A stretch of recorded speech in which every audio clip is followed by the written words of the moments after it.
आज हम अध्ययन करने जा रहे हैं श्रीमद् भगवत गीता के अध्याय 1 से 44वें श्लोक का। तो चलिए प्रारंभ करते हैं। हरे कृष्णा राधे राधे। अहोबत महत् पापं कर्तुं व्यवसिता वयं यद्राजय सुखलोभेन हन्तुं स्वजनमुद्यतः।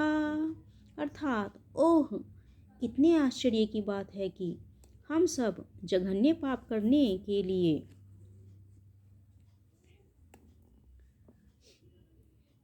उद्यत हो रहे हैं। राज्य सुख भोगने की इच्छा से प्रेरित होकर हम अपने ही संबंधियों को मारने पर तुले हैं। तो यहाँ पर अर्जुन कह रहे हैं कि हम कितने स्वार्थी हो गए हैं और कितने पापी हो गए हैं कि राज्य सुख भोगने की इच्छा से प्रेरित होकर अपने ही संबंधियों को मारने की इच्छा रखते हैं। तो यहाँ पर अर्जुन कह रहे हैं कि स्वार्थ के वशीभूत होकर मनुष्य अपने सगे भाई, बाप, माँ के वध जैसे पाप कर्मों में प्रवृत्त हो सकता है।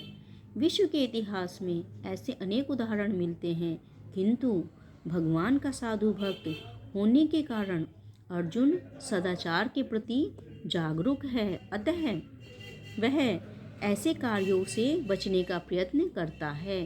तो यहाँ पर अर्जुन ऐसा क्यों करना चाह रहे हैं? क्योंकि वह अपने सगे संबंधियों का वध करना नहीं चाहते। इसीलिए वह श्री कृष्ण से कहते हैं कि मनुष्य कितना स्वार्थी हो गया है, अपने स्वार्थ के वशीभूत होकर अपने ही सगे भाई बहनों को मारने पर तुला है।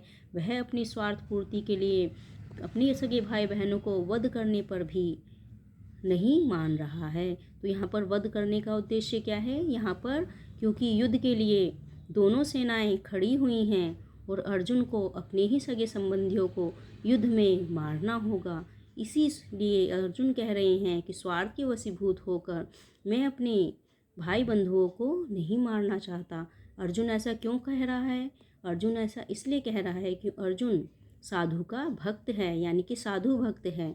तो सदैव अर्जुन किसका पालन करते हैं? अर्जुन सदैव सदाचार का पालन करते हैं।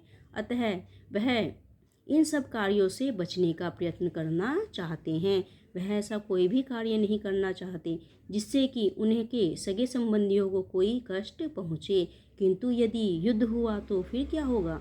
युद्ध होने के उपरांत उसके सगे संबंधी कभी भी जीवित नहीं रह पाएंगे, क्योंकि युद्ध में किसी न किसी को मरना ही होगा।